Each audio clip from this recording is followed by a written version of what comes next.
গরিব ঘরে জন্ম হলো কোটিপতি হওয়ার সবচেয়ে সহজ উপায়। আসসালামু আলাইকুম, সবাই কেমন আছেন? আশা করি অনেক অনেক ভালো আছেন। আমিও আল্লাহর রহমতে অনেক অনেক ভালো আছি। আর একটা নতুন ভিডিও নিয়ে চলে এলাম আপনাদের মাঝে। গরিব ফ্যামিলিতে জন্ম হলে যে গরিব হতে হবে এটা কোনো কথা না। কারণ হচ্ছে গরিব ঘরে জন্ম হয়ে যদি আমরা কখনো সফলতা লাভ করতে না পারি সেটাই আমাদের সবচেয়ে বড় দুঃখজনক বিষয়। আমাদেরকে গরিব ঘরে জন্ম হয়েও কিন্তু আমাদেরকে আমাদের গন্তব্যে পৌঁছাতে হবে। কিভাবে গন্তব্যে পৌঁছাবো আমি আপনাদেরকে আজকে সব বিষয় বুঝিয়ে দিব।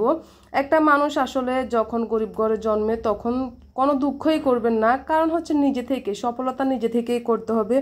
কিভাবে করবেন সেটা আপনার নিজ গন্তব্যে পৌঁছে তখন আপনি সফল অর্জন অবশ্যই করতে পারবেন। তা নিয়ে আজকে আমি বলতেছি আপনাদেরকে। এই যে আমার কথাগুলো যদি একটু মন দিয়ে শুনুন তাহলে কিন্তু আপনারা বুঝতেই পারবেন কিভাবে আসলে গরিব থেকেও কোটিপতি হওয়া যায়, যেটা বাস্তব 100% শিওর। মানে একেবারে আপনারা কথাগুলো ভালো করে মন দিয়ে শুনবেন, তাহলে কিন্তু বুঝতেই পারবেন একেবারে। গরিব ঘরে জন্ম হলে যে কোটিপতি হওয়া যায় না এমন কোনো কথা না, অবশ্যই কোটিপতি হওয়া যায়। আজকে সেই বিষয়ে আমি আপনাদেরকে কথাগুলো বলছি, আপনারা সব মনোযোগ সহকারে একটু শুনবেন সবগুলা, তাহলে কিন্তু বুঝতেই পারবেন আসলে।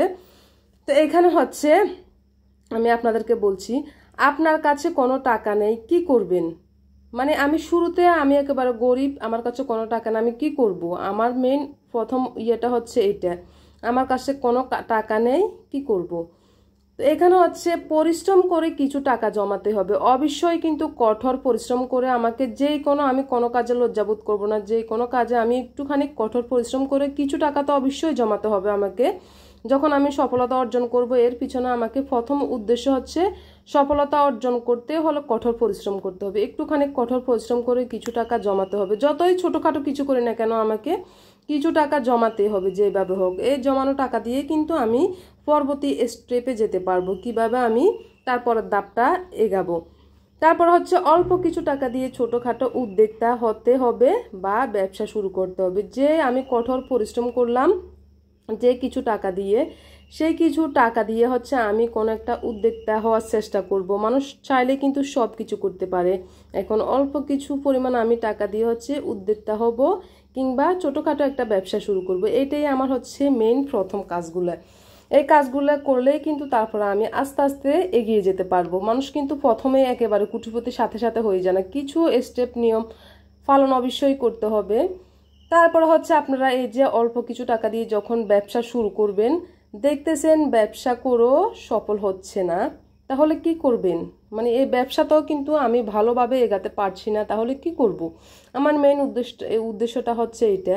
ব্যবসা করেও কিন্তু আমি কখনো সফল হতে পারছি না কিংবা ভালো কোটিপতি হতে পারছি না, উদ্যোক্তা হয়েও পারছি না। এতে আমি কি করব? এতে আমি বলবো যে আপনি অবশ্যই পারবেন। এটা না পারলে তারপরে আপনি লক্ষ্যগুলো এগান, তাহলে কিন্তু বুঝতে পারবেন। এখান থেকে আমার যা কিছু অর্থ আছে কিংবা কিছু আমি টাকা জমিয়েছি, সেখান থেকে আমি স্বর্ণ আর জমি কিনবো, এটাই আমার মেন উদ্দেশ্য। স্বর্ণ আর জমি আপনাকে একেবারে রাতারাতি কোটিপতি একেবারে করে দিবে, যেটা এখন একেবারে কল্পনা করার বাইরে। স্বর্ণ আর জমি হচ্ছে সবচেয়ে বেশি আপনার মেন উদ্দেশ্য কোটিপতি হওয়ার। কারণ স্বর্ণ কিনবেন যত টাকা দিয়ে, তারপর বাড়তেই থাকবে, কখনোই কমবে না, যেটা সত্যি কথা। স্বর্ণের দাম এই যে আজকে আপনি কিছু টাকা দিয়ে স্বর্ণ কিনলেন, তারপরে কিন্তু কখনোই এটা আর কমবে না, এটা বাড়তে থাকবে বাড়তে থাকবে। মেন একেবারে সবচেয়ে সহজ হচ্ছে আপনাদের স্বর্ণ আর জমি কিনে এই যে কোটিপতি হওয়ার মেন লক্ষ্য। এটা থেকে কিন্তু আপনারা একেবারে অল্প কিছু সময়ের মধ্যে কোটিপতি হয়ে যেতে পারবেন। এই কিন্তু আপনারা যেভাবে হোক স্বর্ণটা কিনে রাখবেন, তাহলে কিন্তু আপনারা অবশ্যই কোটিপতি হতে পারবেন। আমি মনে করি সবার ক্ষেত্রে এটা কিন্তু একটু ভালো করে বুঝে দেখবেন। আগের স্বর্ণ কতটুকু কয় টাকা ছিল আর এখন মানে কি পরিমাণ বাড়তেছে স্বর্ণের, যেটা বলারও বাহিরে। তারপর হচ্ছে জমিও ঠিক কিনবেন যত টাকা দিয়ে, তারপর কিন্তু বাড়তে থাকবে, কখনোই কমবে না। এটার ক্ষেত্রে জমির ক্ষেত্রেও কিন্তু আজকে কিনলেন এত টাকা দিয়ে, কালকে আপনি আজকে কিনে সাথে সাথে বিক্রি করলেও কিন্তু আপনি কখনোই কম বিক্রি করতে পারবেন না, কিন্তু বাড়তিয়ে বিক্রি করতে পারবেন। এইভাবে হচ্ছে আপনাদের ধাপগুলো আপনারা চাইলে খুব সহজেই কিন্তু এই ধাপগুলো যদি আপনারা একটুখানি মেনটেন করে চলেন, তাহলে একেবারে গরিব ফ্যামিলিতে জন্ম হয়েও কিন্তু কোটিপতি হয়ে যেতে পারবেন। আমার স্টেপগুলো যদি একটুখানি মেনে থাকেন তাহলে কিন্তু একেবারে 100% শিওর আপনি অল্প থেকেই কিন্তু আপনি, যদি আপনার উদ্দেশ্যটা কিন্তু একেবারে সঠিক থাকতে হবে। আপনার উদ্দেশ্য যখন সঠিক না থাকবে তখন কিছুই করতে পারবেন না। একটা মনকে যখন যেভাবে পরিচালনা করা যায় আসলে ঠিক ওইভাবে কিন্তু পরিচালিত হবে। নিজের মনকে নিজের সাফল্য হওয়ার জন্য অবশ্যই উদ্দেশ্য ঠিক রেখে এই কাজগুলো আপনারা করে এগিয়ে যেতে পারেন। তাহলেও কিন্তু অল্প সময়ের মধ্যে আপনি গরিব হয়ে যে আমি দুঃখ করব তা না, গরিব হয়ে অবশ্যই এই নিয়মগুলো যদি মেনে চলতে পারেন অবশ্যই কিন্তু আপনারা চাইলে কোটিপতি হয়ে যেতে পারবেন। যেটা আমি আসলে সত্যি কথা বলছি, আপনারা আমার কথাগুলো কিন্তু মিলিয়ে দেখবেন একেবারে, যে আমি কি মিথ্যা বলছি। এখানে প্রথম অবস্থা মানুষের কাছে টাকা নাই থাকতে পারে, একটুখানি পরিশ্রম করে ধাপগুলো যখন আমরা এগিয়ে যেতে পারি তখন কিন্তু অবশ্যই আমরা এই যে আমরা যে সফল উদ্দেশ্য অবশ্যই আমরা অর্জন করতে পারবো। এটা কখনো মিথ্যা হবে না আপনাদের। তো আশা করি সবাই বুঝতে পারছেন আমি যে উদ্দেশ্যগুলো বললাম, যে নিয়মগুলো বললাম, এই নিয়মে যদি আপনারা চলতে পারেন তাহলে কিন্তু কখনো দুঃখ করতে হবে না আপনাদেরকে। আমি সব কিন্তু সুন্দরভাবে বুঝিয়ে বলে দিয়েছি।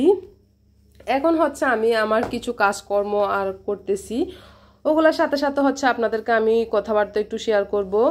এখানে হচ্ছে আমার এই যে সকালের নাস্তাটা তৈরি করা হয়ে গেছে, রুটি তৈরি করলাম। তারপরে হচ্ছে সকালে কিন্তু বিভিন্ন ধরনের কাজ থেকে থাকে, এই কাজগুলোর পরে কিন্তু আমরা প্রত্যেকটা গৃহিণী একটার পর একটা ধাপে ধাপে আমাদের কাজগুলো করে থাকি সবাই।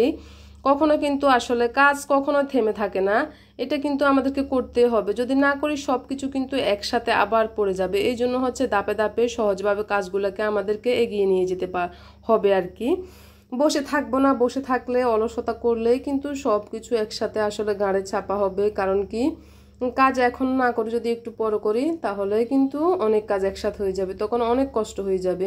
এর জন্য হচ্ছে সকাল থেকে শুরু করে আস্তে আস্তে করে ধাপের পর ধাপে কাজগুলো করে হচ্ছে সব কিছু এগিয়ে যে একেবারে রাত পর্যন্ত করে একটুখানি শুয়ে রেস্ট নিতে পারি। এই যে সকালের কাজগুলো থেকে থাকে, এখন সবগুলো হচ্ছে আমি সুন্দরভাবে ধুয়ে পরিষ্কার করে নিয়েছি। যত প্লেট বাটি যা যা যাবতীয় কিছু আছে সকালের নাস্তা খাওয়ার পরে এগুলো হচ্ছে এখন আমি কিচেন র্যাকের মধ্যে যেভাবে সুন্দর করে সাজিয়ে রাখি সব সময়, আমি কিন্তু সাথে সাথে ধুয়ে এভাবে হচ্ছে সাজিয়ে রাখি, এতে করে সবগুলো সুন্দরভাবে গোছানো থাকে।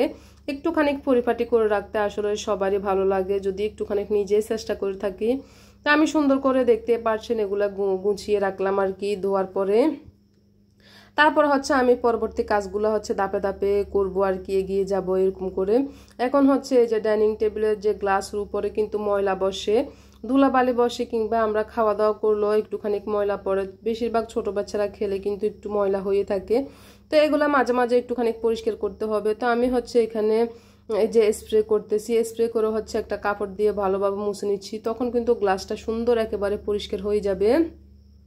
এগুলাতে ধুলাবালি কিংবা ময়লা জমে স্প্রে করে দিয়ে একটুখানি পরিষ্কার করে নিই তাহলে একেবারে ক্লিন হয়ে যাবে। দেখতে পাচ্ছেন আমার কতটা ধুলাবালি ছিল, আর আমি সম্পূর্ণভাবে পরিষ্কার করে আপনাদেরকে দেখাবো কতটা সুন্দর ক্লিন হয়ে গেছে। গ্লাসগুলো পরিষ্কার করলে কিন্তু খুব সহজে ক্লিন হয়ে যায়। আর গ্লাস পরিষ্কার করতে কিন্তু একটুখানি স্প্রে করে একটা কাপড় দিয়ে মুছে নিলে সুন্দর একেবারে পরিষ্কার হয়ে যায়। দেখতে পাচ্ছেন কতটা পরিষ্কার, কতটা ক্লিন হয়ে গেছে। এরপর হচ্ছে এই যে আমার এখানে দুধের প্যাকেট আর হচ্ছে চা পাতার প্যাকেট শেষ হয়ে গেছে, এই জন্য নিয়ে আসা হয়েছে। এখানে ফ্রেশ দুধ নিয়ে আসা হয়েছে। আর আমি কিন্তু সব সময় দুধ চা খাই না, আমি সকালবেলা প্রত্যেকদিন কিন্তু আমার একবার থাকবে দুধ চা। সকালে যেহেতু রুটি বানাই, রুটির সাথে একটু দুধ চা খেতে পছন্দ করি, কিংবা ডিম ভাজা অন্য অন্য তরকারিও থাকে, কিন্তু আমার রুটির সাথে দুধ চা থাকতে হবে। এজন্য হচ্ছে আমার একেবারে প্রত্যেক দিন সকাল সকাল আমার দুধ চা থাকবে আর কি। বিকেলবেলা কিন্তু একটু রং চা বানাই। এখন হচ্ছে এই যে একটা বয়ম একেবারে ফুরে গেছে সুন্দরভাবে, এখন চা পাতা খুলতেছি। চা পাতার ভিতরে আমি সবসময় 2-3টা এলাচ দিয়ে থাকি। এলাচের ফ্লেভারটা আসলে খুবই ভালো লাগে যখন দুধ চা কিংবা রং চা আমরা বানাই। এই চা পাতার ভিতর যে এলাচটা দিয়ে দিলে পুরো চা পাতার ভিতর সুন্দর একটা এলাচের ফ্লেভার একেবারে ছড়িয়ে যাবে, তখন কিন্তু চা খেতে খুবই ভালো লাগবে। এর জন্য দিয়ে রাখি। স্কুল থেকে হচ্ছে ছেলেকে নিয়ে আসার সময় একটুখানি এই যে নাস্তা কিনে আনলাম খাওয়ার জন্য, এগুলো হচ্ছে মিষ্টি খাজা আর হচ্ছে জাল পিঠা। তো এগুলো একটু নিয়ে আসা হয়েছে আর কি। স্কুল থেকে এসে আসলে ক্ষুধা লাগে অনেক সময়, তো খাওয়া দাওয়া করে তারপরে হচ্ছে রান্নাবান্না করব। এখানে আজকে রান্নাবান্নায় কি কি আছে সেটাও আপনাদেরকে দেখিয়ে দিই।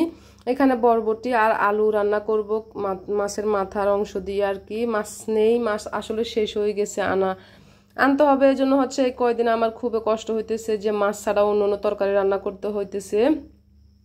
সময় পাইতেছে না, এই জন্য হচ্ছে মাছটা নিয়ে আসার আসলে সম্ভব হইতেছে না। এই জন্য আমি একটুখানি মাছের মাথা আছে ওইটা দিয়ে হচ্ছে মানে একটা না একটা তরকারি রান্না করে যাচ্ছি কয়েকদিন ধরে।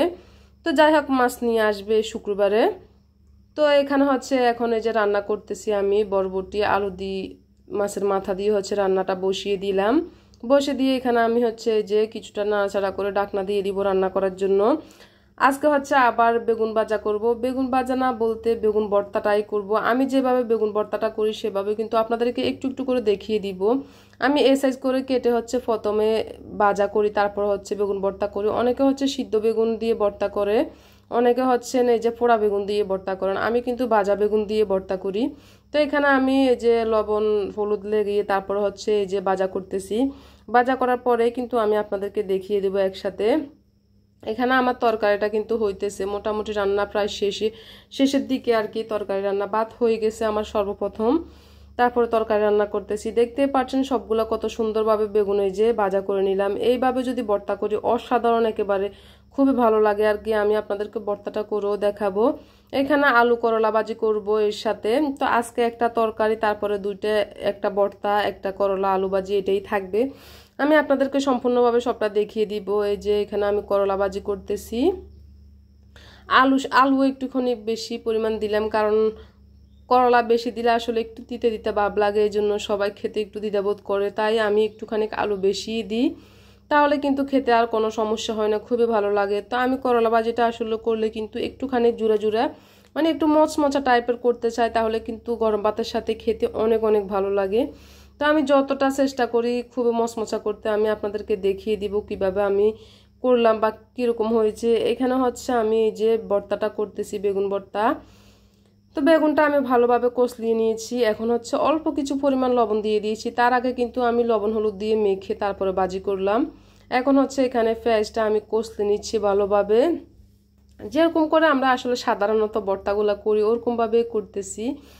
তো এখানে হচ্ছে আমি শুকনো মরিচ দিয়ে দিব কিছু পরিমাণ। শুকনো মরিচ কিন্তু আমি আসলে বেশি খাই না, জালের পরিমাণটাই একটুখানি কম খাই, এই জন্য অল্প কয়েকটা শুকনো মরিচ দিয়েছি এখানে।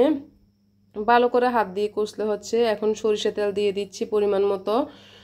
তো যেভাবে যে ভর্তাটা করে থাকেন আপনারা কিংবা আমরা সবাই, ওরকম করে হচ্ছে আমি বেগুন ভর্তাটা করে নিচ্ছি।